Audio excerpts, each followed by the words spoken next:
It's a chilly December night in 1968, and the San Francisco Bay Area is all quiet, like it's holding its breath. I'm about to take you on a wild ride through one of the creepiest unsolved mysteries ever, the Zodiac Killer. This guy wasn't just a murderer. He was a phantom, a taunting shadow who played a sick game with the whole city, leaving bodies, ciphers, and a big fat question mark that's still got us scratching our heads. Grab a seat, 'cause this story's gonna glue you to it. So, it's December 20th, 1968, in Benicia, this small town where nothing much happens. Two kids, David Faraday, just 17, and Betty Lou Jensen, 16, are parked up on Lake Herman Road, a lover's lane where teens go to steal a moment. They're giggling, maybe dreaming about prom or whatever, when out of nowhere, a figure creeps up through the dark. No warning, no words, just a flash of a .22 caliber pistol. Pop, pop, pop. David's hit in the head, dead before he can blink. Betty Lou tries to run, but 5 bullets rip through her back, and she's gone too. The killer doesn't stick around to gloat. He's a ghost, slipping back into the night, leaving nothing but 2 bodies and a whole lot of questions. Cops show up, shining their flashlights on the gravel, but there's no motive, no fingerprints, no nothing. Just a cold, clean kill that feels like the start of something bad. Fast forward to July 4th, 1969, and the Bay Area is buzzing with fireworks. Darlene Ferrin, 22, a lively waitress with a big smile, and her buddy Michael Mago, 19, are chilling in a Vallejo parking lot at Blue Rock Springs. They are parked in Darlene's Corvair, maybe laughing about the day, when a car pulls up, headlights glaring like angry eyes. A guy steps out, holding a flashlight and a 9mm pistol. Before they can react, he unloads. Bullets tear through the car. Darlene's hit 9 times, dead almost instantly. Michael takes a beating too, bullets shredding his body, but somehow he's still breathing when the shooter peels out. Here's where it gets wild. Less than an hour later, at 12:40 a.m., the Vallejo police get a call. This calm, creepy voice says, "I want to report a double murder. I killed those kids, and by the way, I did the ones on Lake Herman Road too." He spills details only the killer would know, then ends with a gut punch. "You'll never catch me." Michael survives, barely, and tells cops about a stocky guy, maybe 5 feet 8 inches, round face, short hair. They sketch him up, but it's like drawing a shadow. Then, the letters start. August 1st, 1969, 3 newspapers, San Francisco Chronicle, Examiner, and Vallejo Times-Herald, get these creepy, handwritten notes, all signed with a weird symbol, a circle with a cross, like a sniper scope. The guy claims the murders, describes the guns, the ammo, the crime scenes, stuff only the killer could know. He's not just confessing, he's bragging, demanding the letters get front-page headlines or he'll kill again. Each letter comes with a piece of a 408-symbol cipher, split across the papers like a puzzle from hell. "Solve it," he says, "and you'll know who I am." The public's freaking out, glued to every word. A week later, a couple in Salinas, Donald and Betty Hardin, crack the code. It's no name, though, just a twisted rant. "I like killing people because it's so much fun. It's better than hunting animals.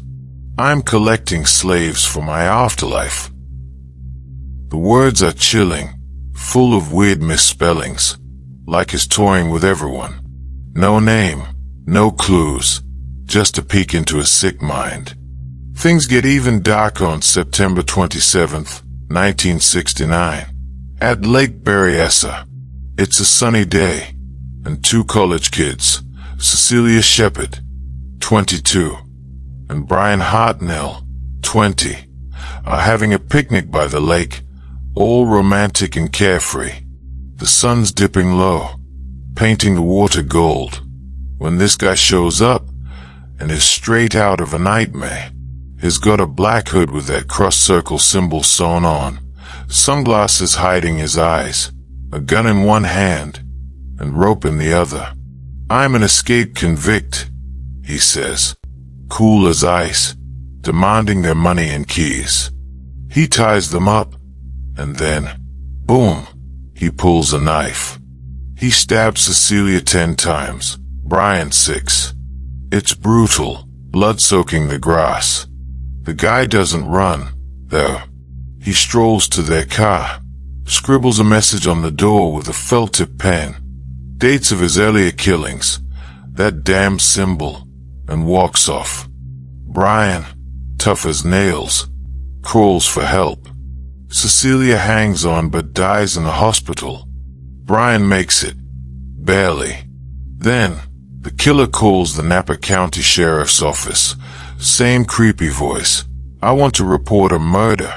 No, a double murder. He leaves the phone dangling, his laugh echoing. Cops find the car, the message, but no trace of him.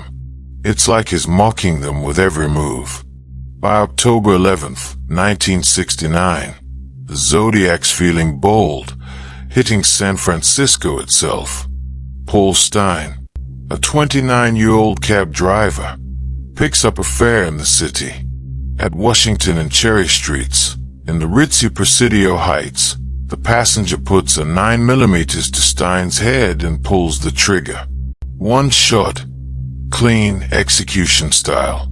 The guy takes Stein's wallet, keys, and, here's the creepy part, a chunk of his bloody shirt.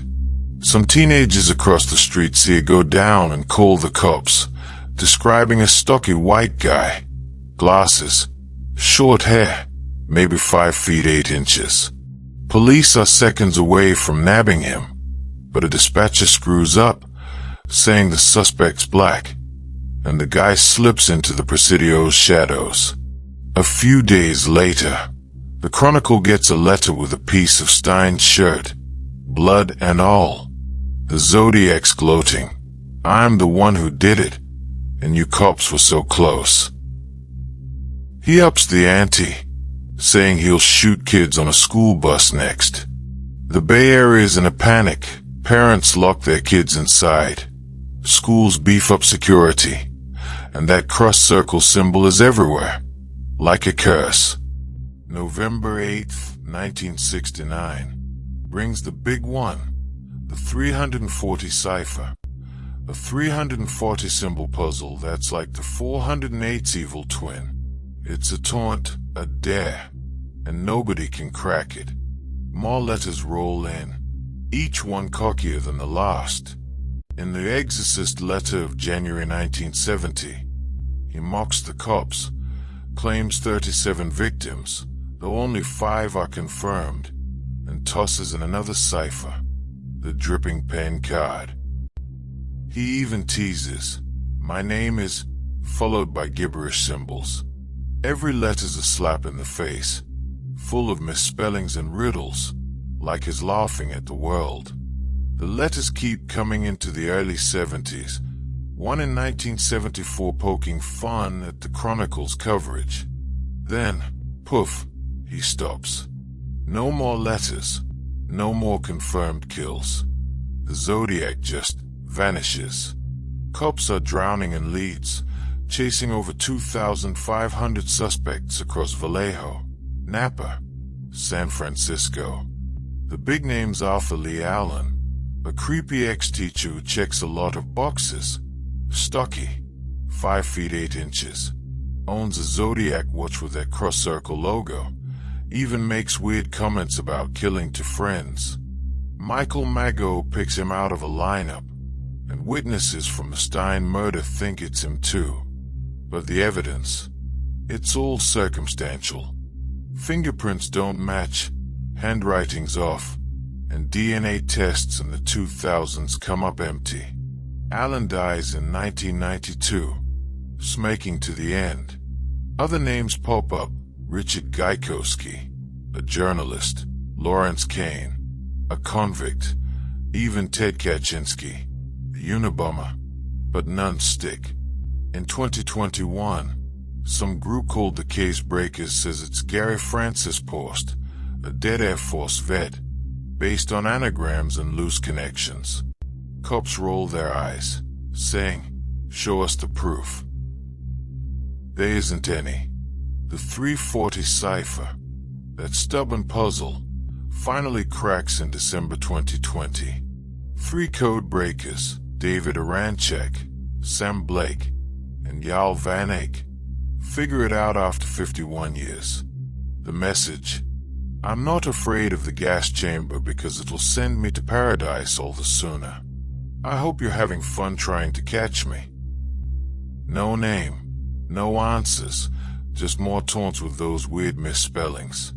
Other ciphers, like the Exorcist one, are still locked tight, mocking everyone who tries. This case isn't just murders, it's a mind game that hooked a whole city.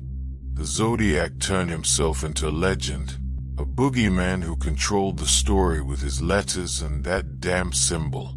Movies like Zodiac in 2007, with Jake Gyllenhaal and Robert Downey Jr., keep the story alive. Ex-users still argue over suspects, tossing out theories like confetti. True crime nerds pick apart every letter, every cipher, hoping for a clue. But the evidence, it's thin. DNA from the stamps is too old, too messy. Fingerprints don't match anyone solid. The case is still open, as of May 31st, 2025. But it's like chasing smoke. The Zodiac's victims, David Faraday, Betty Lou Jensen, Darlene Ferrin, Cecilia Shepard, Paul Stein, they are not just names. They were kids with dreams, a waitress with a laugh, a cabbie just doing his job. Brian Hartnell and Michael Mago, the survivors, carry scars that'll never fade.